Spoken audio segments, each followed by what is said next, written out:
So, y'all remember Malip, the guy who went and tried his hand at a Grum's takedown video? Well, a follow-up video of his was released recently, and since I briefly covered the first video in his Gunnar Namacon series, I suppose my own follow-up is warranted. Malip happened to mention the Starscream avatar, which I thought was funny, and I do think he must also have taken my advice, because he devoted a segment talking about the Ember updates, specifically talking about all these unhappy project backers. How are your backers taking it?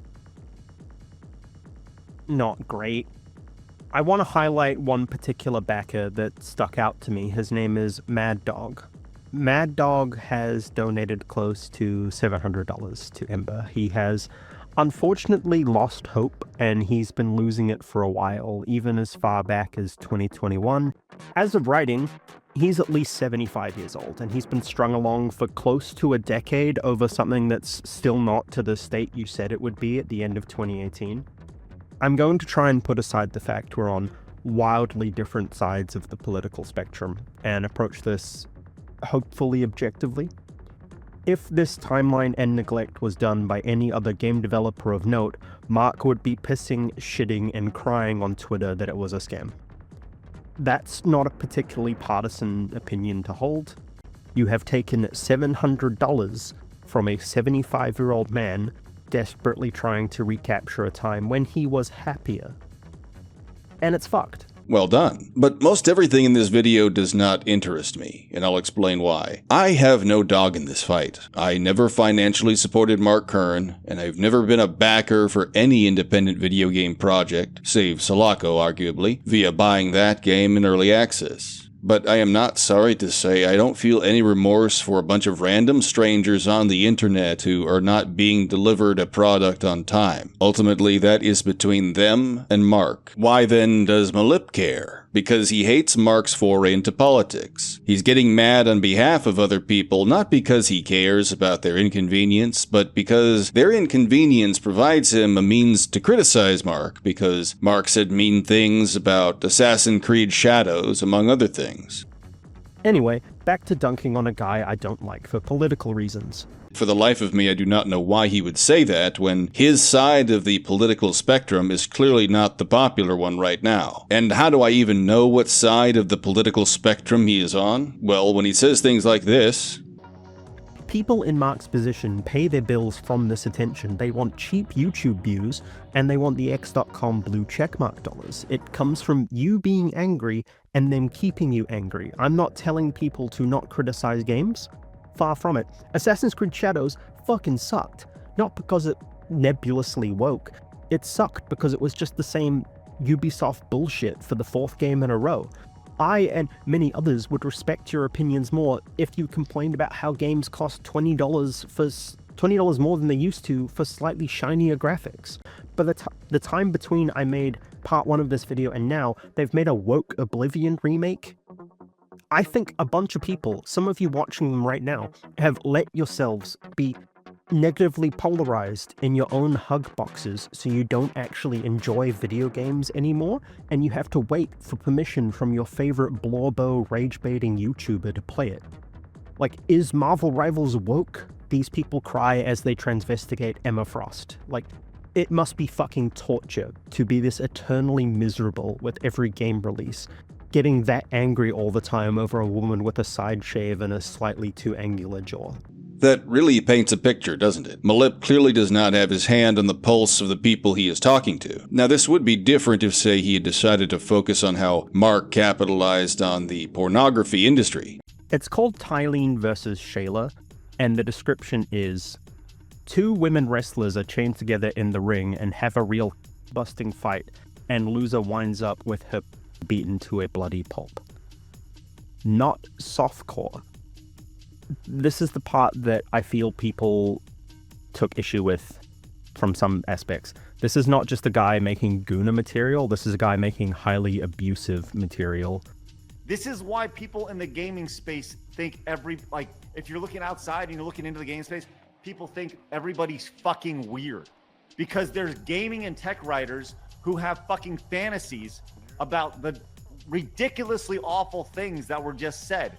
These people give all gamers, everybody who plays games, everybody who covers tech, everybody on the internet a bad fucking name. And then Malip followed up with how pornography is contributing to the moral degradation of society. That's something I could definitely get behind, but I can only guess why Malip did not do that. And I suspect it was because he thinks that secular morality under the auspices of his personal preferences is the answer to all this, and not outright Christian morality. As far as I can tell, Malip simply finds the whole Latina catfights thing personally distasteful, and has just thrown it at a wall along with a bunch of other stuff, all because Mark said things on social media that he did not like. My central issue with Malip's video has remained the same as it was in the beginning. The commentary is not made to convince anyone but his own side of things that they already agree with. This is not an appeal to any intuitions counter to his own. Nothing about this video was introspective or insightful, save maybe his talking about how fishing was implemented in World of Warcraft, but instead he decided to drown everything out within the same undeserved smarminess of his first video. So even if anything that Malip says is factual and correct, I still don't find any of it particularly worthwhile. Most of this is stuff we already knew about Mark, and anything new just confirms what we already knew. Yes, Mark is a liar and an opportunist, but then again, he's our liar, and he's our opportunist, so it's all fine. Especially because look at him. Grums is sticking it to the people that we really hate. Malip's hand-wringing over Mark's foray into the porn industry has about as much punch as CNN's Anderson Cooper attempting to hang Donald Trump over locker room talk. And I suppose Malip ought to be commended for not pretending to be neutral here, but that does not neglect from the fact that he is clearly pro-woke, and saying he is better than Mark strikes the same chord as all those progressive elitists whose power is currently in wane. Malip lost this fight the moment he decided to stage his hatred of Mark as being politically averse to Grums. If one recognizes the performative antics of a VTuber or, say, a transformer smoking a cigar, then surely one would also recognize the utter futility at expressing frustration at the lack of honesty in any online discussion nowadays. The parasocial attachment people have to Grums will inevitably lead them to react emotionally and aggressively to any differing opinions, even though the drama itself is very often trivial and optional to engage with. Now, this next part of the video was inspired by something said by AGT Infinity, a channel regular who often makes insightful comments below my videos. There's a reality I've become aware of as I've gotten older, and it's that very few people, myself included by the way, are truly serious about the convictions that they express online. Seriousness measured in action. You see, most online conflicts are performative, driven more by appearances than by genuine engagement. In real life, people do not act like they do online. Instead, they continue with their routines as usual, and often reinforce the very systems or behaviors that they publicly claim to oppose. There is a widespread tendency to selectively enforce principles on others, but those are standards that they have little intention of upholding themselves. Now here I'm reminded of the South Park episode Nobody Got Cereal, where the terrifying creature known as Man-Bear-Pig has returned to South Park with unrelenting fury, tearing through the town in broad daylight, leaving a trail of carnage as it mercilessly slaughters and consumes its victims. As the death toll rises, Stan Marsh uncovers a deeper, unsettling truth. His grandfather, Grandpa Marsh, has been speaking about Man-Bear-Pig since Randy Marsh, Stan's father, was just a teenager. Stan confronts his grandfather about this, and what follows is a chilling revelation. In their youth, when South Park was still a modest town, Grandpa Marsh and his friends struck a reckless bargain with Man-Bear-Pig. In exchange for fleeting luxuries, lavish cars, and premium boutique ice cream, they bound future generations to a monstrous debt. Blinded by greed and short-term pleasures, they gave no thought to the consequences, leaving their grandchildren to face the wrath of a demon they had invited in.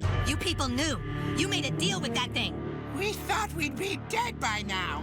We didn't think we'd have to live to see the consequences. And all this has come to a far more generalized point that is made at the very end of the episode. In a desperate bid to end the bloodshed, Stan and his friends are granted power of attorney to represent the town of South Park in formal negotiations with Man-Bear-Pig. The stakes are clear. The creature's carnage must end, but there will be a price. Man-Bear-Pig offers a simple deal. He will leave South Park forever, never to return. That is, if the town agrees to relinquish two things: soy sauce and the video game Red Dead Redemption 2. And what follows is a grotesque display of modern moral compromise. Faced with the choice between peace and their trivial comforts, the townspeople balk. The idea of giving up a condiment and a video game proves too great a sacrifice for them. Eventually, South Park is forced to reach a new agreement, one even more appalling than the first. Rather than make any meaningful sacrifice, the town consents to a delayed apocalypse. Man-Bear-Pig will return in 5 years for yet another blood-soaked rampage. And as part of the revised terms, they also agree, casually, bureaucratically, and with chilling detachment, to throw in a group of unnamed third world children. Their suffering, after all, will not affect anyone in present company.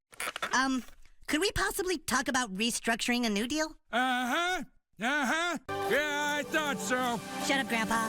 Throughout South Park, Stan Marsh is often positioned as the moral compass of his friend group, and when he enters negotiations with Man-Bear-Pig, he is determined to do the right thing. He clearly recognizes the horror of the original deal, how an older generation traded lives for luxury, and now he wants to undo that damage. But when he is confronted with the real cost of moral integrity, Stan folds. He, like the town he represents, cannot stomach meaningful sacrifice. Just plain rice? Yeah, that's what I thought. Soy sauce and Red Dead Redemption 2, trivial things by any objective measure, become immovable obstacles. And in that moment, Stan reveals the same hypocrisy he set out to confront. This compromise exposes a broader truth about modern moral posturing. People often claim to stand against injustice, but only insofar as it does not interfere with their routines, their comforts, or their consumption. Just like Stan, many will denounce the evils done by others only to go right back to supporting the very systems that perpetuate them. People will continue to support the pornography industry, stream media from conglomerates they criticize, and vote for leaders who make performative promises, all the while believing themselves virtuous for having raised awareness or expressed outrage online. It is a painfully accurate portrayal of how people, especially online, perform their values with passionate intensity, but abandon them the second those values come at personal cost. Condemnation is easy, so is moralizing. But what most people want isn't justice or truth. It is instead to appear as if they care, without ever being asked to give something up. And online, that contradiction gets worse. Everyone is building a brand, curating a version of themselves that is optimized for praise. They perform outrage, empathy, or introspection as content. But ultimately, you cannot trust any of it, because it is never clear whether they're defending a principle or just protecting their image. That's why I don't tell you much about who I am. I don't offer you a clean narrative or a polished moral arc.